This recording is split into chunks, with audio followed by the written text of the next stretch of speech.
الحمد لله رب العالمين والصلاة والسلام على سيد المرسلين أما بعد فأعوذ بالله من الشيطان الرجيم بسم الله الرحمن الرحيم الصلاة والسلام عليك يا رسول الله وعلى آلك وأصحابك يا حبيب الله الصلاة والسلام عليك يا نبي الله وعلى آلك وأصحابك يا نور الله. درود پاک کے بے شمار فضائل ہیں اور درود پاک پڑھنے کے خاص اوقات بھی ہیں، جس میں خاص وقت شب جمعہ یعنی جمعرات کی رات اور جمعے کا دن ہے. ایک حدیث پاک ہے جس کا مضمون ہے کہ اللہ تعالیٰ کے کچھ فرشتے ہیں جن کے پاس چاندی کے کاغذ اور سونے کے قلم ہوتے ہیں، اور وہ جمعرات کی رات جو لوگ درود پڑھتے ہیں ان کا نام لکھنے کے لیے زمین پر تشریف لاتے ہیں. یعنی اسپیشل ارینجمنٹ ہے، اسپیشل انتظام ہے ان کے لیے جو جمعرات کو درود پڑھتے ہیں. اور پھر جیسے ہی جمعے کا دن آتا ہے، سبحان اللہ، جمعے کا دن کتنا مبارک دن ہے کہ جمعہ کے دن کی ایک نیکی 70 نیکیوں کے برابر ہے. اور جمعے کے دن درود پاک پڑھنے کے فضائل کتنے، بہت ساری حدیثیں ہیں. ایک حدیث پاک بڑی مشہور ہے جس کا مضمون ہے کہ میرے آقا صلی اللہ تعالی علیہ وآلہ وسلم فرماتے ہیں کہ جو کوئی شخص جمعہ کے دن 200 بار درود پاک پڑھے اس کے 200 برس کے گناہ معاف کر دیے جاتے ہیں. اچھا، باقی دنوں میں ہم درود پڑھتے ہیں نا تو ہمارا درود فرشتے آقا کی بارگاہ میں پہنچاتے ہیں، مگر ایک حدیث پاک ہے جس کا مضمون ہے کہ باقی دنوں کا درود تو مجھ تک فرشتے پہنچاتے ہیں، جمعے کے دن جو درود پڑھا جاتا ہے بنفس نفیس میں خود سماعت کرتا ہوں. ڈائریکٹ ڈائلنگ ہے، جمعے والے دن ڈائریکٹ رابطہ آپ کا ہو جاتا ہے. تو سبحان اللہ، یہ بڑی مبارک گھڑیاں ہیں اور یہ اللہ پاک کی بڑی مہربانی ہے کہ ہر ہفتے میں یہ دن اور رات ملتی ہے. مبارک گھڑیاں، مبارک لمحے نارملی تھوڑے سے ہوتے ہیں، سال میں ایک بار آ گئی وہ رات، 2 بار آ گئی، مگر کرم نوازی دیکھو کہ ہر ہفتے جمعرات کی رات بھی ہمیں دی گئی، جمعے کا دن بھی دیا گیا، تاکہ زیادہ نیکیاں کر کے، زیادہ درود پڑھ کے، زیادہ عبادت کر کے ہم اللہ کو راضی کر لیں، اپنے گناہ کم کروائیں، اپنی نیکیاں بڑھائیں. اب مثال کے طور پہ جمعے کا دن جب آئے اور اگر بندے کا ذہن بنا ہوا ہو تو وہ جمعے کے دن کیا کرے کہ جمعے کا پلان بنائے کہ یار اس دن میں نے تلاوت کرنی ہے، یاسین شریف پڑھنی ہے، جمعے کی نماز پڑھنی ہے، درود پاک 200-300 بار پڑھنا ہے، جس کے ماں باپ کا انتقال ہو گیا میں نے قبرستان بھی جانا ہے. تو جمعے کے دن تلاش کر کر کے صدقہ خیرات کرنا ہے تاکہ ایک نیکی ملٹی پلائی بائی 70 ہو جائے گی نا. کاروباری لوگ کیا کرتے ہیں جب ان کو پتہ چل جائے کہ یار اسکیم ہے، مثال کے طور پہ ہم نیو کراچی میں رہتے ہیں اور اگر کوئی ہمیں بتائے کہ یار نازم آباد میں جاؤ تو جناب وہاں پر 1000 روپے کی چیز 500 میں مل جاتی ہے، تو ہم ساری خریداری کرنے وہاں چلے جائیں گے کہ فائدہ ہے. تو جب جمعے کے دن ایک نیکی 70 نیکی کے برابر ہو جاتی ہے تو پھر ہمارا تو ذہن بن جائے نا کہ یار جمعے کا دن عبادت میں گزارنا ہے، باوضو رہنا ہے، خوب برکتیں روٹنی ہے. اصل ہے بات مائنڈ سیٹ بننے کی کہ یار میں یہ نیکی پکڑ لوں، میں یہ حاصل کر لوں. دنیا میں جس طرح ہم نفع نہیں چھوڑتے، کاروبار میں کوئی موقع ملے، نوکری میں کوئی موقع ملے، کوئی خرید و فروخت میں سستی چیز مل جائے فوراً لے لیتے ہیں. لوگ سردیوں کے اندر گرمیوں کی چیزیں خرید لیتے ہیں. ارے بھائی ابھی تو سردیاں، ابھی کیوں خریدا یہ سامان؟ پنکھا خرید لیا بھائی، اے سی خرید لیا، یار سستا مل رہا تھا بعد میں کام آئے گا. گرمیوں میں جیکٹ خرید لیتے ہیں، یار گرمی میں کمبل، گرمی میں جیکٹ کیوں خریدا؟ یار سستا مل رہا ہے سردیوں میں کام آئے گا. اس میں دماغ چلتا ہے. نیکیوں میں دماغ اگر چلنا شروع ہو جائے نا کہ یار ایک بار تو زندگی میں ایسا جمعہ ادا کر لوں، آقا نے فرمایا نا، میرے نبی نے فرمایا صلی اللہ تعالی علیہ وسلم، ان کی زبان سے نکلا ہے. اچھا، یہی ذہن، یہی نیکی کمانے کا جذبہ صحابہ کرام میں تھا. سیکھو ان سے کہ ان کو بس موقع ملنے کی دیر ہوتی تھی، فوراً جا کے وہ نیکی پکڑ لیتے، نیکی پر عمل کرنا شروع کر دیتے. ان کو لالچ تھی نیکیوں کی، حرص تھی. ہمیں حرص ہے پیسوں کی، مال کی، مرتبے کی، شہرت کی. کاش یہ لالچ، یہ حرص، یہ جذبہ ہمیں نیکیوں میں مل جائے. یار بس کوئی ایک نیکی اور کر لوں، ایک نیکی اور کر لوں، یا تھوڑا سا اور درود پڑھ لوں، تھوڑی سی اور تلاوت کر لوں، تھوڑا اور میں نیکی کا کام کر لوں، میں ایک اور اجتماع میں شرکت کر لوں، ایک مدنی قافلہ اور کر لوں. اللہ کرے کہ ذہن بن جائے. تھوڑے پیسے جیب میں ہیں, نارملی ہمارا کیا ہوتا ہے, یار آج ذرا پیسے ہیں, کیا کرنا ہے, چلو دوستوں کے ساتھ کھانا کھانے چلتے ہیں, چلو یار ذرا نئے کپڑے خرید لیتے ہیں, چلو وہ فلاں پرفیوم خرید. جب پیسے آتے ہیں ہمیں اپنی دنیا کی چیزوں کی پرچیزنگ یاد آتی ہے. صحابہ سے پوچھو جب پیسے جیب میں ہوتے ہیں تو اللہ کی راہ میں صدقہ کرنا یاد آتا ہے. یہی تو وقت تھا نا حضرت عمر فاروق کا, اپنے گھر کا آدھا مال لے کر آقا کی بارگاہ میں پہنچے نا, غزوہ تبوک تھا نا. اور حضرت ابو بکر صدیق نے پھر کیا کیا کہ گھر کا سارا ہی مال آقا کے قدموں پر نچھاور کر دیا. پوچھا گیا ابو بکر کیا لائے ہو, کہا حضور جو کچھ تھا سب لایا ہوں, گھر والوں کے لیے کیا چھوڑا ہے. صدیق اکبر کہتے حضور گھر والوں کے لیے اللہ اور اس کا رسول کافی ہے. تو پتہ یہ چلا یہ وہ لوگ تھے جن کو نیکیاں چاہیے تھی, ثواب چاہیے تھا. کمپٹیشن بھی تھا نا, مقابلہ بھی تھا, تو ثواب کا مقابلہ تھا. ہمارا مقابلہ کیا ہے, اس نے نئی موٹر سائیکل لے لی اب میں نے بھی لینی ہے, اس نے نیا موبائل لے لیا اب میں نے لینا ہے, پاکستان کا ٹور کر لیا اب میں نے بھی کرنا ہے. ہم ایک دوسرے کو دیکھ کر اسی میں پریشان ہیں کہ یہ آگے بڑھ گیا میں پیچھے رہ گیا. صحابہ میں بھی تھا کمپٹیشن, مال میں نہیں تھا, سواریوں میں نہیں تھا, گھروں اور برتنوں میں نہیں تھا, ان کا کمپٹیشن تھا نیکیوں کے اندر. یہ آگے بڑھ گیا میں نے بھی بڑھنا ہے.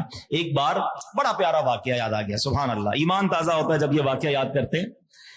غریب صحابہ تھے, جو صحابہ مکے سے آئے تھے نا وہ کیا کہلاتے تھے, مہاجرین, اور مدینے والے کیا کہلاتے تھے, انصار صحابہ. تو مہاجرین صحابہ جو تھے, غریب صحابہ جو تھے, وہ ایک بار نبی پاک علیہ الصلوۃ والسلام کے پاس آئے. کتنی پیاری کمپلین ہے مگر کتنی پیاری ہے. کہتے ہیں حضور مسئلہ یہ ہے, یہ جو ہمارے صحابہ ہیں انصار صحابہ, ہم روزہ رکھتے ہیں یہ بھی روزہ رکھتے ہیں, ہم نماز پڑھتے ہیں یہ بھی نماز پڑھتے ہیں, ہم تلاوت کرتے ہیں یہ بھی تلاوت کرتے ہیں, ٹھیک ہے, اب یہ صدقہ کرتے ہیں, ان کے پاس پیسے ہیں ہمارے پاس پیسے ہی نہیں ہیں, یہ اللہ کی راہ میں خرچ کرتے ہیں, ہم غریب ہیں ہم کر نہیں پاتے. حضور یہ عبادت بھی ہمارے جتنی کرتے ہیں اور باقی نیکی کے کام پیسوں سے بھی کرتے ہیں, ہم تو غریب پیچھے رہ گئے نا, ہم ان کے برابر میں نیکیوں میں کیسے پہنچیں گے. آئے ہائے, یہ نہیں کہا کہ حضور ان کے پاس پیسے ہیں تو ان کے پاس گھر اچھے ہیں, یہ نہیں کہا حضور پیسے اچھے ہیں تو ان کے پاس سواریاں اچھی ہیں, بڑی اچھی خوشبو لگاتے, نہیں حضور یہ صدقہ خیرات کرتے ہیں, ہم غریب پیچھے رہ گئے. اللہ اکبر, میرے آقا کی تربیت دیکھیں صلی اللہ تعالی علیہ وسلم. نبی پاک نے یہ نہیں فرمایا چلو یہ پیسے لو تم بھی ان کے برابر ہو جاؤ, نہیں. آقا نے فرمایا اگر میں تمہیں ایسا وظیفہ بتا دوں کہ اگر تم وہ وظیفہ کر لو تو جو نیکیوں میں تمہارے آگے ہے تم اس کے برابر ہو جاؤ.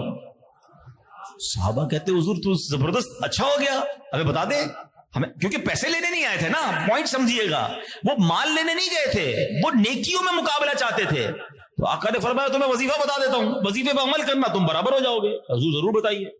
کہ پیارے آقا علیہ الصلوۃ والسلام نے فرمایا 33 بار سبحان اللہ, 33 بار الحمدللہ, 33 بار اللہ اکبر پڑھ لیا کرو, جو تم سے نیکیوں میں آگے ہے تم اس کے برابر ہو جاؤ گے. اب یہ صحابہ بہت خوش ہو گئے نا, کیونکہ ان کو ان کا مقصد مل گیا, یہ باہر گئے. پھر آئے, اب پتہ کیا کہتے ہیں, کہتے ہیں جو آپ نے وظیفہ بتایا نا یہ امیر صحابہ نے بھی سن لیا ہے. حضور آپ کو وظیفہ بھی کر لیں گے, پہلے پیسے میں آگے تھے اب وظیفہ بھی سن لیا ہے. آقا نے فرمایا ذالک فضل اللہ یؤتیہ من یشاء, یہ اللہ کا فضل ہے, اللہ جسے عطا فرمائے. میں نے جب یہ واقعہ پڑھا تھا مجھے اتنا پیار آیا صحابہ پر کہ کیا تھا یہ صحابہ کرام کے دل میں کہ ہم بھی نیکیوں میں آگے بڑھیں, ہم بھی جناب نیکیوں میں پیچھے نہ رہ جائیں. آج کتنا برا حال ہے ہمارا کہ ہمیں کوئی تہجد گزار نظر آئے, کبھی دل میں یہ خیال نہیں آتا کہ یار یہ تہجد پڑھتا ہے میں کیوں نہیں پڑھتا. کوئی حافظ قرآن ملے, ہمیں کبھی یہ خیال کیوں نہیں آتا کہ اس کے دل میں پورا قرآن ہے, مجھے صحیح قرآن پڑھنا نہیں آتا. کوئی دین کا کام کرنے والا نظر آئے, ہمارے دل میں یہ خیال کیوں نہیں آتا کہ یار یہ کاروبار بھی کرتا ہے, جاب بھی کرتا ہے, مگر درس بھی دیتا ہے, بیان بھی کرتا ہے, بدری قافلے میں سفر کرتا ہے, میرے دل میں یہ خیال کیوں نہیں آتا کہ میں اتنی نیکیاں کب کروں گا, یہ تو بہت پہلے جنت میں چلا جائے گا. ہمیں خیال کب آتا ہے, جب ہمارے سامنے سے کوئی کرولا گاڑی نکل کر چلی جائے, جب ہمارے سامنے کوئی لینڈ کروزر گزرے, جب ہمارے سامنے کوئی قیمتی گھڑی والا گزرے, کب ہمارے سامنے کوئی اچھا موبائل لے کر گزرے, کسی کے نئے گھر کو دیکھیں ہمارا دل چھوٹا سا ہو جاتا ہے کہ یار یہ آگے بڑھ گیا میں پیچھے رہ گیا. ہم نے اپنا ٹارگٹ ہی غلط بنایا ہے. صحابہ نے ٹارگٹ رکھا تھا نیکیوں کو, ان کو اللہ کی رضا حاصل کرنی تھی, ہم دنیا کے پیچھے بھاگنے والے بن گئے. اے میرے پیارے اسلامی بھائیوں, جو بات چلی تھی جمعے کی نیکیوں سے, جو بات چلی تھی زیادہ ثواب کمانے کا حرص اور ذہن ہونا چاہیے, وہ کمال کی بات ہے کہ ذہن یہ بنا بنا لو کہ میں نے اگر کمپٹیشن کرنا ہے, اگر مقابلہ کرنا ہے تو نیکیوں میں کرنا ہے. اپنے سے زیادہ نیک آدمی کو دیکھ کر مجھے نیک بننے کا جذبہ بیدار کرنا ہے. انشاءاللہ پھر دیکھیں دنیا کتنی آسان ہو جاتی ہے. اللہ سے میں دعا کرتا ہوں رب کریم ہمیں نیکیوں کی حرص عطا فرما, ہمیں نیکیوں کی لالچ عطا فرما. مال کی, دنیا کی اور شہرت کی لالچ ہمارے دلوں سے دور کر دے. اے اللہ محبت دے دے, نیک اعمال کی محبت دے دے, تیرے حبیب کا سچا عشق عطا کر دے اور نیکیوں میں ہمارا دل لگا دے. اگر زندگی میں یہ حاصل ہو گیا تو پھر زندگی بڑی کمال کی ہوگی. اللہ کریم ہم سب کو جمعرات کی رات اور جمعہ کا دن کثرت کے ساتھ عبادتیں کرنے کی اور بالخصوص زیادہ سے زیادہ درود پڑھنے کی توفیق عطا فرمائے. آئیے مل کر محبت کے ساتھ بآواز بلند درود پاک پڑھ لیجئے. صلو علی الحبیب علی محمد صلی اللہ علیہ وسلم. ایک بہت بڑے زمانے کے ولی حضرت ابراہیم بن ادھم اللہ تعالی علیہ, بڑا نام ہے ان کا, اور آپ کے واقعات پڑھیں تو عقل حیران ہو جاتی ہے. حضرت ابراہیم بن ادھم نے بھی ایک کمال کی قربانی دی تھی. آپ کے بارے میں آتا ہے جب ایک زمانے میں بادشاہ تھے, بلخ کے بادشاہ تھے, اور آپ کی بادشاہی کا عالم یہ تھا, بہت بڑا محل, بڑے وزیر, جیسے نارملی بادشاہوں کا جاہو جلال کر و فر ہوتا ہے. مگر آپ کی اصلاح کا سبب کیسے بنا کہ ایک اللہ والے, ایک بزرگ آپ کے دربار میں آئے, اور دربار بڑا عالیشان سجا ہوا تھا.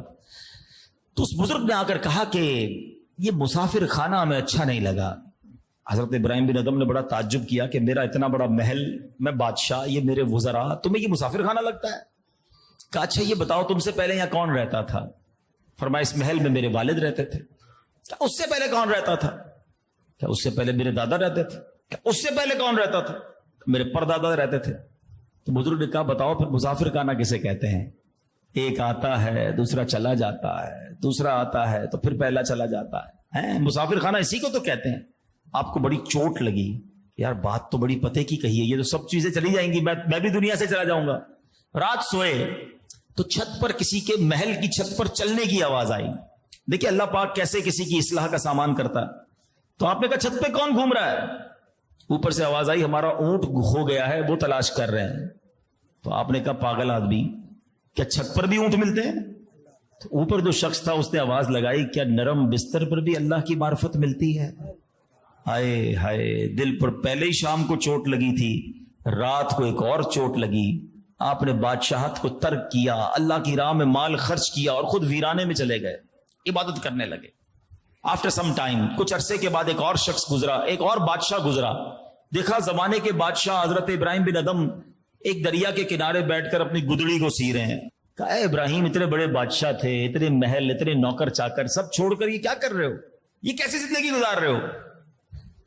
آپ کے ہاتھ میں ایک سوئی تھی, آپ نے وہ سوئی نڈل دریا کے اندر ڈال دی اور فرمایا اے مچھلیوں میری سوئی لا کر دو. تھوڑی دیر ہوئی تو کئی 100 مچھلیاں باہر نکلی, سب کی چونچ میں سوئی ہے. کوئی چاندی کی سوئی لے کر آیا ہے, کوئی سونے کی سوئی لے کر آیا ہے. آپ نے کہا یہ نہیں, مجھے میری سوئی چاہیے. ایک اور مچھلی آئی اور آپ کی سوئی آپ کے قدموں میں ڈال دی. حضرت ابراہیم بن ادم نے اس بادشاہ سے کہا بتاؤ تمہاری بادشاہت اچھی ہے یا میری بادشاہت اچھی ہے؟ اللہ کی راہ میں جب کوئی جاتا ہے تو اللہ مخلوق کے دل میں, جانوروں کے دل میں بھی اس کی عزت ڈال دیتا ہے. یہی حضرت ابراہیم بن ادم ہے. اور آپ کا ایک واقعہ سنیں کہ آپ نے اپنی زندگی کا بہت حصہ سفر میں گزارا. ایک مرتبہ بیت المقدس میں رات گزاری, مسجد اقصی میں. اب رات کسی پہر آپ آرام کر رہے تھے تو دیکھا کہ 2 فرشتے آئے. ایک فرشتے نے دوسرے فرشتے سے کہا کہ یہ کون سو رہا ہے, کون انسان ہے؟ تو دوسرے فرشتے نے کہا یہ حضرت ابراہیم بن ادم ہے. فرشتے نے کہا وہی جن کا درجہ کم کر دیا گیا ہے. دوسرا فرشتہ کہتا ہے سبب کیا بنا, یہ تو بڑے اللہ کے ولی ہیں. کا بات یہ ہے کہ یہ بصرہ میں تھے اور انہوں نے ایک دکان سے کھجوریں خریدی. کھجوریں لے کر جانے لگے تو ایک کھجور انہیں راستے میں پڑی ہوئی ملی, تو یہ سمجھے میری گر گئی تھی. انہوں نے یہ کھجور کھا لی ہے. چونکہ وہ کھجور ان کی نہیں بلکہ دکاندار کی تھی, لہذا اللہ کریم نے اس ایک کھجور کے ناحق کھانے کے بدلے میں ان کو ان کے درجے سے معزول کر دیا. حضرت ابراہیم بن ادم نے یہ سن لیا, آپ تو اٹھے اور فوراً بصرہ گئے, مسجد اقصی سے واپس بصرہ گئے اور بصرہ جا کر وہ کھجور دکاندار کو لوٹائی, معافی بھی مانگی کہ آپ کی ایک کھجور میرے پاس آ گئی تھی.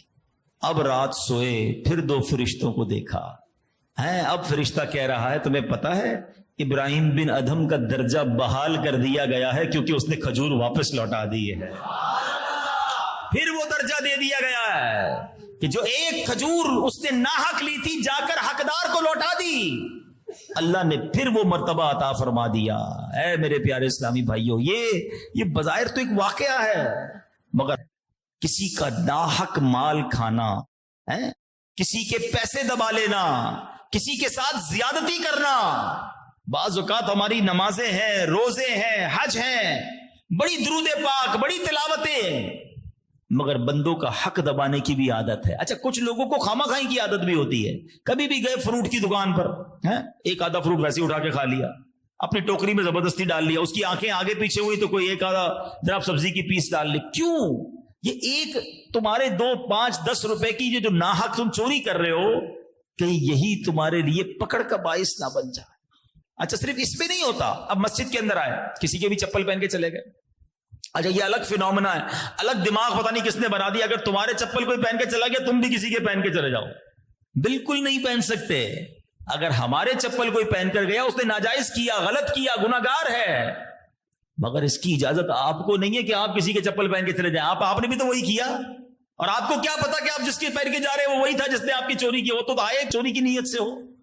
تو یہ بالکل ایک کھجور کے بدلے آپ دیکھیں یہ حال ہو گیا. تو جس کی یہ عادت بن جائے، کچھ لوگوں کی پھر عادت بن جاتی، خامہ خائی حساب کتاب میں ڈنڈی ماریں گے، سامنے والے کو حساب بلانے کی کوشش کریں گے، بعد میں ہنسیں گے دیکھو میں نے اس کو حساب بلا دیا. تو نہیں میرے پیارے اسلامی بھائیوں، کسی طریقے سے بھی ہمیں کسی کا حق نہیں دبانا ہے. اور یہ اللہ والے جو ہوتے ہیں نا، یاد رکھیے گا، انبیاء کرام معصوم ہیں، اولیاء کرام معصوم نہیں ہیں. ٹھیک ہے، یہ اللہ کی رحمت سے محفوظ ہوتے ہیں. گناہ ان سے ہو سکتا ہے، لیکن اگر کبھی خطا ہو جائے تو اللہ کریم کی طرف سے انہیں یاد دلا دیا جاتا ہے، انہیں آگاہ کر دیا جاتا ہے، انہیں انڈیکیٹ کر دیا جاتا ہے تاکہ یہ فوراً توبہ کر لیں، یہ فوراً پیچھے ہٹ جائیں. اللہ کریم قرآن مجید میں ارشاد فرماتا ہے، پارہ نمبر 9 سورہ اعراف آیت نمبر 201. ارشاد باری تعالیٰ ہوتا ہے، بسم اللہ الرحمن الرحیم، ان الذین اتقوا اذا مسهم طائف من الشیطان تذکروا فاذا هم مبصرون. بے شک وہ جو ڈر والے ہیں، جب انہیں کسی شیطانی خیال کی ٹھیس لگتی ہے ہوشیار ہو جاتے ہیں، اسی وقت ان کی آنکھیں کھل جاتی ہیں. آئے ہائے، اللہ والے ہیں نا، اگر شیطانی خیال کسی طرح ذہن پہ غالب بھی ہو فوراً ڈر جاتے ہیں، فوراً رک جاتے ہیں. حضرت مفتی احمد یار خان نعیمی بہت بڑے مفسر قرآن ہیں، اس آیت کے تحت فرماتے ہیں کہ جو متقی مومن ہوتا ہے نا، اس کی فطرت شیطانی وسوسوں اور ابلیسی خیالات کو قبول نہیں کرتی ہے. اور اگر کبھی مومن کو یہ چیزیں مثلا شیطانی وسوسے، ابلیسی خیالات، جانے انجانے کی کوئی خطا وغیرہ پیش آ جائیں تو اللہ کریم کی طرف سے انہیں وہ خطا یاد دلا دی جاتی ہے.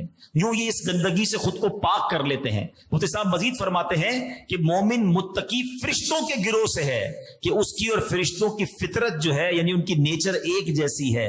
یہ حضرات بشر صورت، ملک سیرت، آئے ہائے جملہ تو دیکھو، صورت انسانوں والی ہے اور سیرت فرشتوں والی ہے. اللہ ان جیسا ہمیں بنا دے.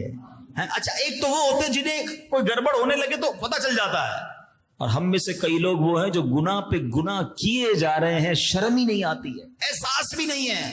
یار جس کی صبح ہی فجر کے بغیر ہوتی ہو تو اس کا اسٹارٹ ہی خراب ہو گیا نا. آپ کی صبح آپ نے حرام کام کر لیا، آپ نے سب سے بڑی نافرمانی کی کہ نماز قضا کر دی، اب باقی دن بھی گناہوں میں گزر سکتا ہے. صبح ہی سجدے سے ہونی چاہیے. اور اگر زندگی میں کوئی غلطی ہو تو اس کا احساس ہو کہ یار یہ میں نے کیوں کہا، یہ میں نے کیوں دیکھا، یہ میں نے اس کے پیسے کیوں رکھ لیے.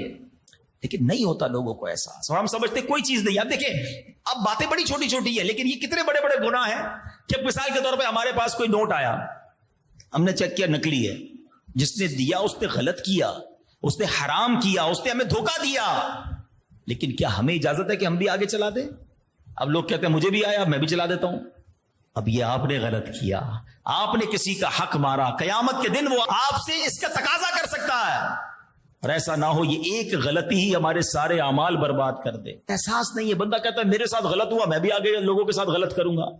نہیں، آپ کے ساتھ غلط ہو گیا، آپ صبر کریں، مگر اس کی کوئی آپ کو اجازت نہیں ہے کہ آپ اگلے کو بھی دھوکہ دیں، آپ اگلے کو تکلیف پہنچائیں، آپ اگلے کا بال ہڑپ کر جائیں، اس کی بالکل اجازت نہیں۔ اے میرے پیارے اسلامی بھائیوں، اسی طرح ایک اور واقعہ سمجھیے، حضرت وہب بن منبہ رحمۃ اللہ تعالی علیہ، بہت مشہور تابعی بزرگ ہیں، بنی اسرائیل کا ایک شخص تھا، اس نے اپنے پچھلے تمام گناہوں سے توبہ کی، 70 سال تک لگاتار اس طرح عبادت کرتا رہا کہ دن کو روزہ رکھتا اور رات جاگ کر عبادت کرتا، نہ کوئی عمدہ غذا کھاتا، نہ سائے کے نیچے آرام کرتا، اتنے مجاہدات تھے۔ جب اس عبادت گزار کا انتقال ہوا تو کسی نے خواب میں دیکھ کر پوچھا ما فعل اللہ بکا، اللہ پاک نے آپ کے ساتھ کیا معاملہ کیا؟ جواب دیا اللہ پاک نے میرا حساب لیا، پھر سارے گناہ بخش دیے، مگر ایک لکڑی جس سے میں نے اس کے مالک کی اجازت کے بغیر دانتوں میں خلال کر لیا تھا وہ معاف کروانا رہ گیا تھا، اس کی وجہ سے اب تک جنت سے روک دیا گیا۔ اے میرے پیارے اسلامی بھائی، یہ بات سمجھنی ہوگی، میرا کریم مولا نکتہ نواز ہے، وہ چاہے تو ایک چھوٹی سی نیکی کے سبب اللہ کریم ہمارے سارے گناہ معاف فرما دے، اور اگر پکڑنے پر آئے تو ایک غلطی، ایک گناہ وہ مغفرت سے روکنے کا سبب بن سکتا ہے۔ اس سے سیکھنے کو پتہ کیا ملا کہ کوئی بھی نیکی چھوٹی سمجھ کر چھوڑنی نہیں ہے، اور کوئی بھی گناہ چھوٹا سمجھ کر کرنا نہیں ہے کہ یار چلو کوئی بات نہیں، چھوٹا ہی ہے نا، نہیں، ہمیں نہیں پتا یہی ہمارے نامہ اعمال میں رکاوٹ کا سبب نہ بن جائے۔ تو اے میرے پیارے اسلامی بھائیوں، اللہ تعالیٰ کی رحمت سے نا امید بھی نہیں ہونا ہے، اور اللہ کے غضب سے بے خوف بھی نہیں ہونا ہے۔ اے میرے پیارے اسلامی بھائیوں، ہمیں اپنے دل کو صاف، یہ تمام باتیں پتہ کیسے ہوں گی؟ جب دل میں خوف خدا ہوگا، جب دل میں انسان کو رب سے محبت ہوگی اور رب کی نافرمانی کا رنج ہوگا۔ یہ دل بڑی قیمتی چیز ہے، بڑی سمجھداری ہمیں دکھانی ہوگی۔ اللہ کے حبیب علیہ الصلوۃ والسلام فرماتے ہیں سن لو، بے شک جسم میں خون کا لوتھڑا ہے، جب وہ ٹھیک ہو جائے تو سارا جسم ٹھیک ہو جاتا ہے۔ وَإِذَا فَسَدَتْ فَسَدَ الْجَسَدُ، اگر وہ خون کا لوتھڑا خراب ہو جائے تو سارا جسم خراب ہو جاتا ہے۔ پھر آقا فرماتے ہیں الا وَهِيَ الْقَلْبُ، فرماتے ہیں کہ سن لو وہ خون کا لوتھڑا دل ہے۔ تو ہمیں دل کی صفائی کا خیال رکھنا ہے، دل میں خوف خدا ہو، دل اللہ کی رضا والے کام کرنے والا ہو۔ اور ایک اور بات میں آپ کو بتاؤں، یہ دل ہے نا، ہاں یہ بے شک ظاہری بیماریوں سے بچنے کے لیے بھی ہم کہتے ہیں نا دل صحت مند ہونا چاہیے، کولیسٹرول نہیں ہونا چاہیے، بلڈ پریشر، شوگر، اچھی بات ہے، مگر ایمان کی حفاظت کے لیے بھی دل کا صاف ہونا بہت ضروری ہے، اور دل کا مضبوط ہونا بڑا ضروری ہے۔ اچھا، دل کو عربی میں کیا کہتے ہیں؟ قلب، ٹھیک ہے نا؟ آپ بھی دیکھتے ہوں گے ہاسپٹل میں لکھا آتا ہوگا امراض قلب۔ قلب جو ہے، اس کو پتہ ہے قلب کیوں کہتے ہیں؟ یہ منقلب ہوتا رہتا ہے، یہ بدلتا رہتا ہے، کبھی کدھر کبھی کدھر کبھی کدھر۔ اچھا، آپ کہیں نہیں دل کیسے بدلتا ہے بھائی؟ چلے میں آپ کو 3-4 مثالوں کے ذریعے سمجھاتا ہوں۔ آپ کو پتہ ہے کبھی کبھی ہمارے دل پہ ایسی کیفیت آتی ہے کہ بندہ کہتا ہے بس یار اب کوئی گناہ نہیں کروں گا، آنکھوں سے آنسو بھی بہ رہے ہوتے ہیں، سچی نیت کرتا ہے بس یار بہت گناہ کر لی، اللہ کو خوف طاری ہو جاتا ہے۔ اور کبھی اسی دل پر ایسا شیطان قبضہ کرتا ہے کہ بندہ کہتا ہے آج گناہ کرنا ہی کرنا ہے، چاہے کچھ بھی ہو جائے، میں گناہ کی ایسی شدت سوار ہو جاتی ہے۔ یہ وہی تو دل تھا جو کچھ دنوں پہلے رو رہا تھا، کچھ دنوں پہلے توبہ کر رہا تھا، اور آج یہی دل مجھے گناہ کرنے پہ لے جا رہا ہے۔ کبھی اس دل پر ایسی سخاوت طاری ہوتی ہے کہ بندہ کہتا ہے جو ہے میرے پاس سب اللہ کی راہ میں لٹا دوں، سب غریب مسلمانوں کو دے دوں۔ اور کبھی اسی دل پر ایسا بخل طاری ہوتا ہے، بندہ کہتا ہے 1 روپیہ نہیں دوں گا۔ ہوتا ہی نہیں ہوتا ہے؟ کبھی اسی دل پر کوئی اور کیفیت ہوتی ہے، رحم آتا ہے لوگوں پر، بندہ کہتا ہے بہت مشکل ہے یار اس کی مدد کرو، آنسو نکلتے ہیں۔ کبھی یہی دل ایسا بے رحم ہو جاتا ہے کہ کسی پر رحم ہی نہیں آتا، اپنے بچوں پر رحم نہیں آتا ہے۔ فرق ہے، دل بدلتا رہتا ہے، بدلتا رہتا ہے، ہر وقت کیفیت چینج۔ اب نبی پاک علیہ الصلوۃ والسلام کی وہ دعا یاد کرو، اللہ کے حبیب علیہ الصلوۃ والسلام کی دعا کیا ہے؟ یا مقلب القلوب، اے دلوں کو پھیرنے والے، دل پھرتا رہتا ہے نا، یا مقلب القلوب ثبت قلبی علی دینک، اے دلوں کو پھیرنے والے میرے دل کو اپنے دین پر ثابت قدمی عطا فرما۔ کیونکہ اگر موت کے وقت دل بدل گیا تو، آخری وقت دل چینج ہو گیا تو، کفر پر دل چلا گیا تو ہمیں ڈرنا ہے۔ اور اس دل کو صاف رکھنا ہے. اپنے دل پر اطمینان نہ رکھو. اللہ کے حبیب دعا کر رہے ہیں، حالانکہ ان کا دل کیسا تھا ہے؟ وہ دل اقدس ہے جس کے بارے میں بریلی کے تاجدار لکھتے ہیں. کیا خوبصورت دعا ہے، چلو مل کر لیتے ہیں. تو جو چاہے تو ابھی میل میرے دل کے دھلے، تو جو چاہے تو ابھی میل میرے دل کے دھلے، کہ خدا دل نہیں کرتا کبھی میلا تیرا، کہ خدا دل نہیں کرتا کبھی میلا تیرا.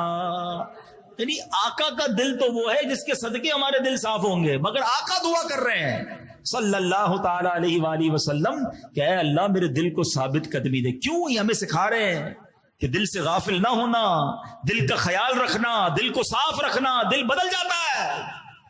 اب آؤ، دل صاف کیسے ہوگا؟ دل نرم کیسے ہوگا؟ دل پاکیزہ کیسے ہوگا؟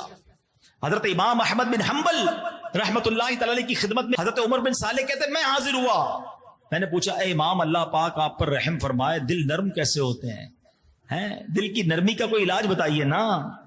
آپ نے اپنا سر مبارک جھکایا، کچھ دیر کے بعد سر اٹھا کر فرمایا بیٹا حلال مال دل کو نرم کر دیتا.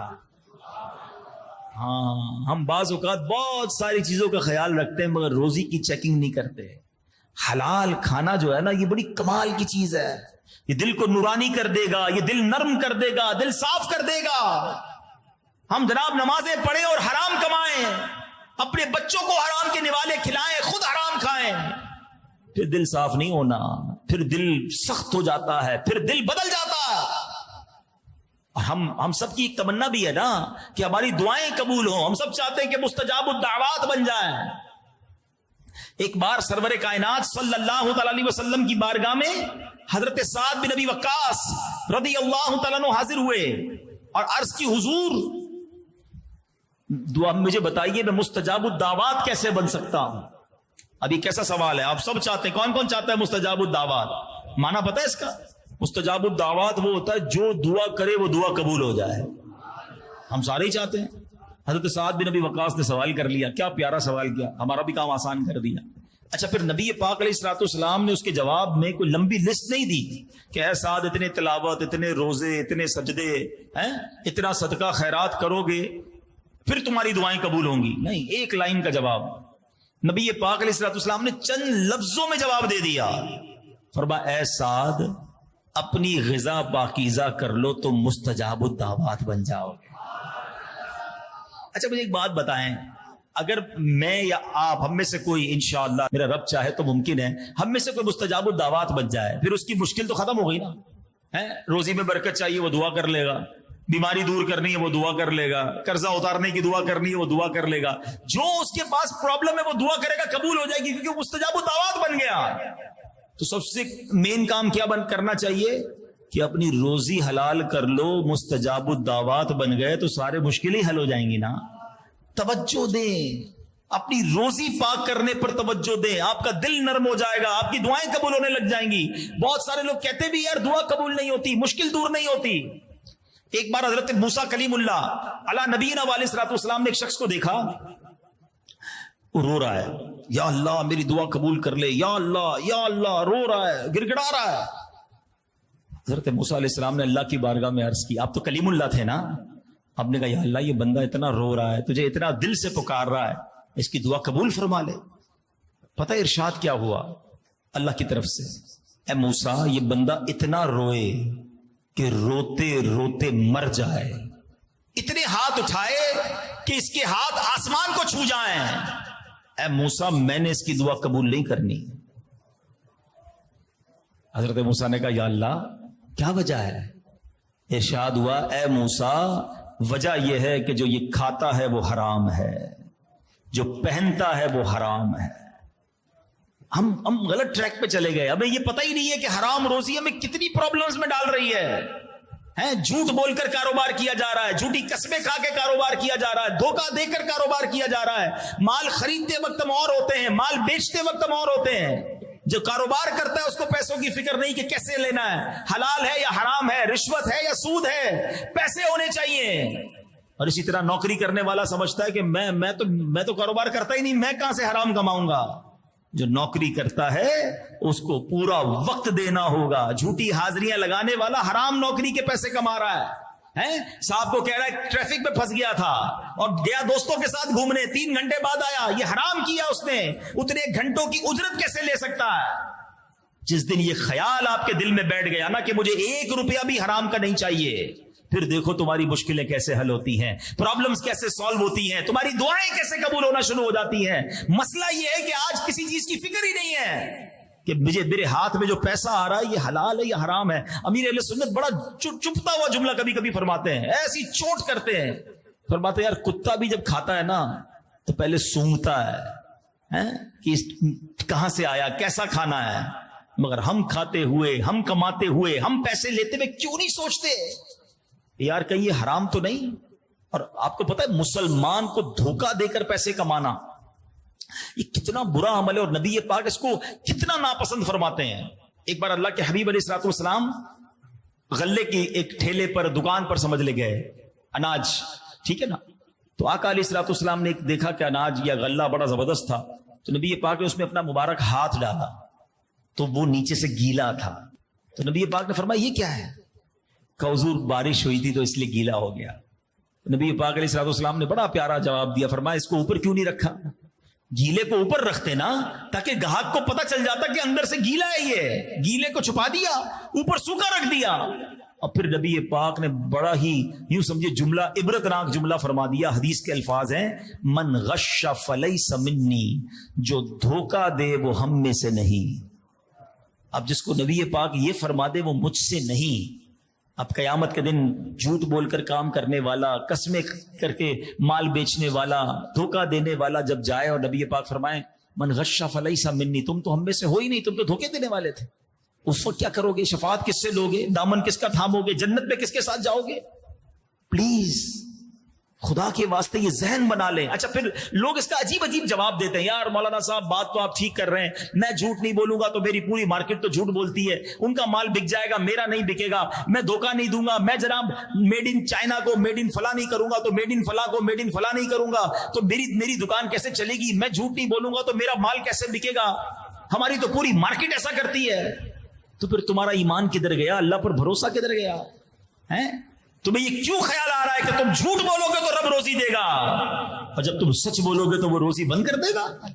وہ تمہیں غیب کے خزانوں سے دے گا, وہ تمہیں اور عطا کرے گا. آپ اپنی مارکیٹ کا سروے کر لو, جھوٹ بولنے والوں کا کتنا مال بکتا ہے اور سچ بولنے والے کا کتنا مال بکتا ہے.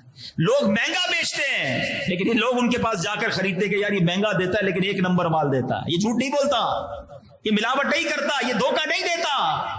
ارے تم اللہ پر بھروسہ کرو نا. ہم یہ کیوں ہمت ہار جاتے ہیں کہ نہیں جناب 2 نمبری سے ہی پیسے کمائے جا سکتے ہیں. ایک بات آج یاد کر لیں میرے پیارے اسلامی بھائی, جو میرے اور آپ کے نصیب میں ہے نا وہ کوئی چھین نہیں سکتا, اور جو میرے اور آپ کے نصیب میں نہیں ہے وہ مجھے کوئی دے نہیں سکتا. میں کتنی کوشش کر لوں, اگر نصیب میں نہیں تو نہیں ملے گا, اور اگر میرے نصیب میں ہے تو میرے گھر آ کر بھی مجھے ملے گا. ہم بس دوڑ میں لگ گئے, پیچھے لگ گئے, یار اس کی دکان چمک گئی میری کیوں نہیں چمک رہی, ارے اللہ دے رہا ہے اسے, تم کیوں اس کی ریس کر رہے ہو؟ حلال کی کوشش کرو, اللہ تمہیں زیادہ عطا فرمائے گا. اس کو اس مثال سے سمجھیے کہ ایک ٹنکی ہے, اس میں 1 نل لگا ہوا ہے, آپ کو پانی مل رہا ہے, آپ چاہتے ہیں مجھے زیادہ چاہیے, آپ اس ٹنکی میں 2 نل لگا لیں گے, اس ٹنکی میں 3 نل لگا لیں گے, تو ہوگا کیا؟ آخر میں ٹنکی جلدی خالی ہو جائے گی.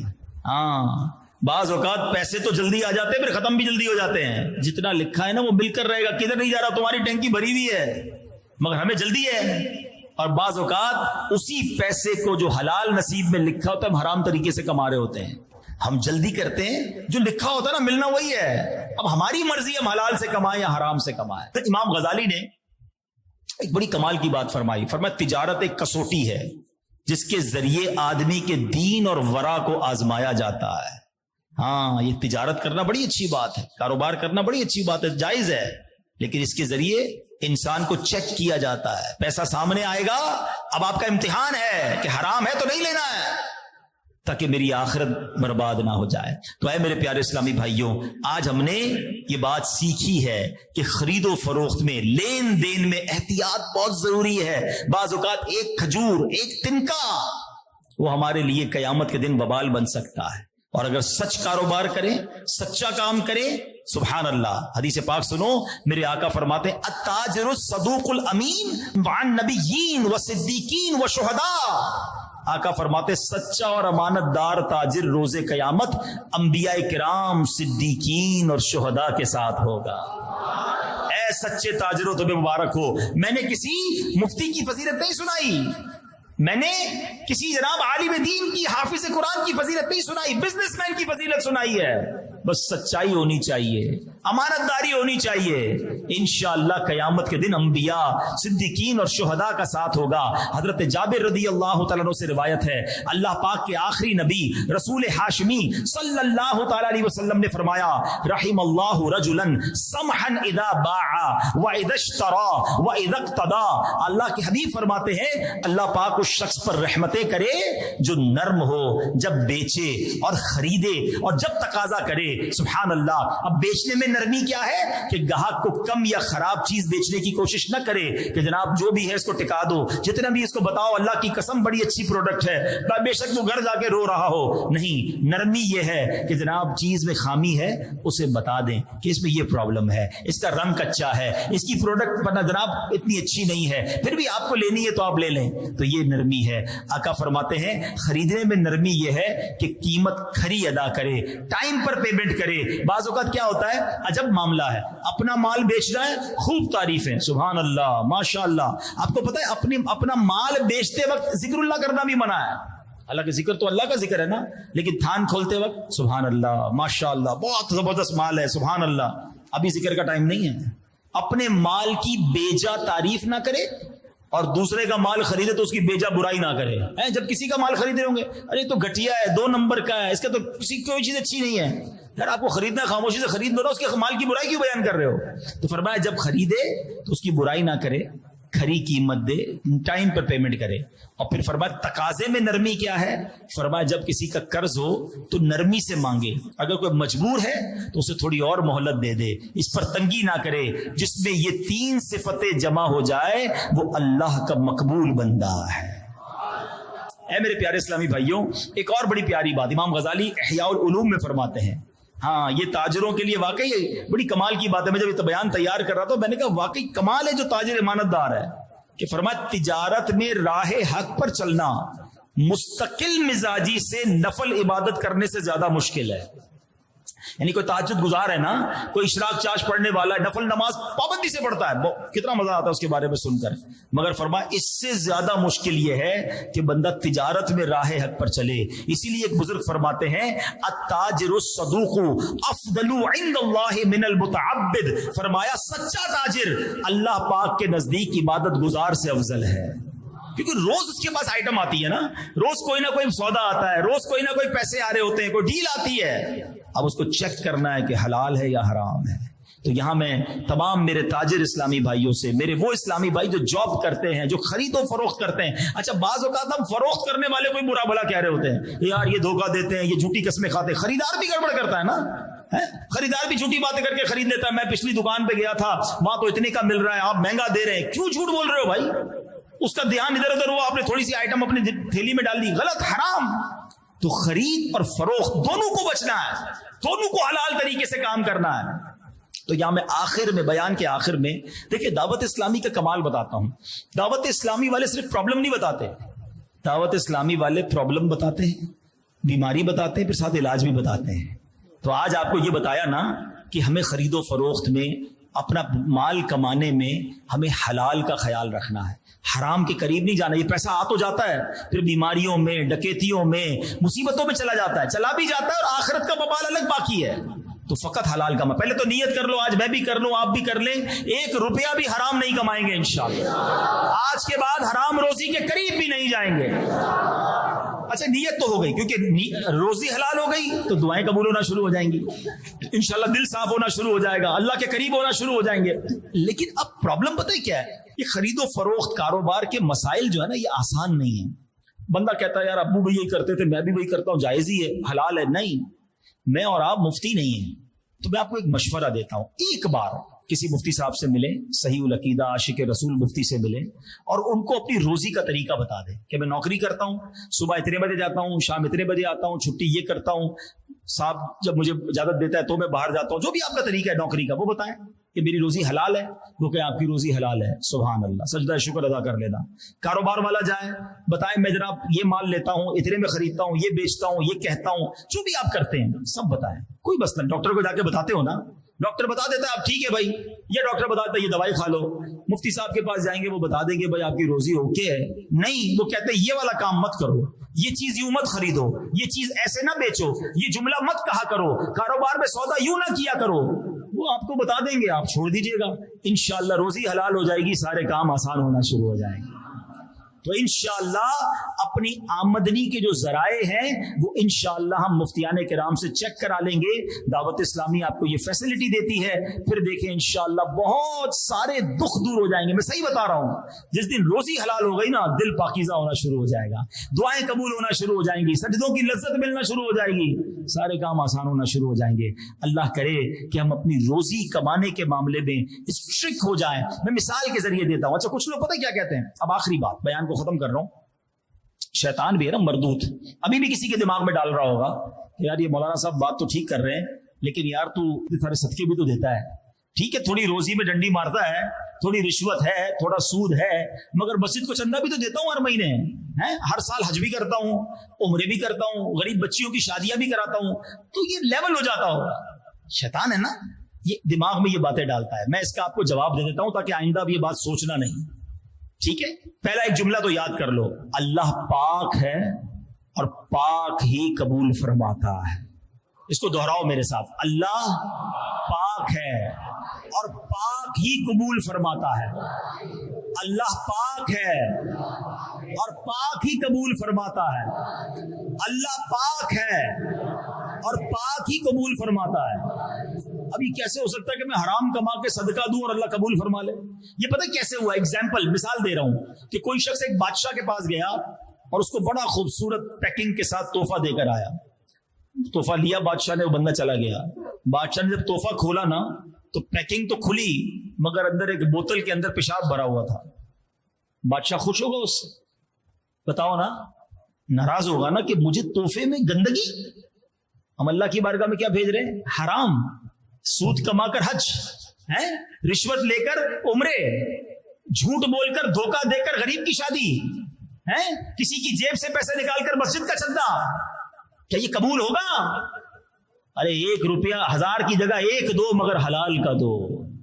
تو پہلے دماغ سے یہ بات نکال دو کہ یار میں حرام تو کرتا ہوں مگر اچھے کاموں میں خرچ کر کے اللہ معاف کر دے گا. نہیں, حرام اسے چاہیے ہی نہیں.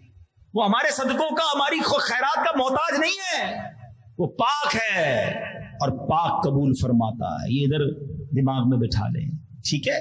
تو ہمیشہ ہمیں حلال کمانا ہے, پاک کمانا. دوسری بات, شیطان ایک اور بات دماغ میں ڈالتا ہے, یار بات تو یہ ٹھیک کر رہے ہیں, میں تقریباً 90% تو حلال ہی کماتا ہوں, 1-2 جگہ سے گڑبڑ ہو جاتی ہے, کبھی کبھی جھوٹ بول دیتا ہوں, کبھی کبھی قسم جھوٹی نکل جاتی ہے زبان سے, کبھی کبھی سود آ جاتا ہے, یہ سود دینا پڑ جاتا ہے, باقی سب ٹھیک ہے.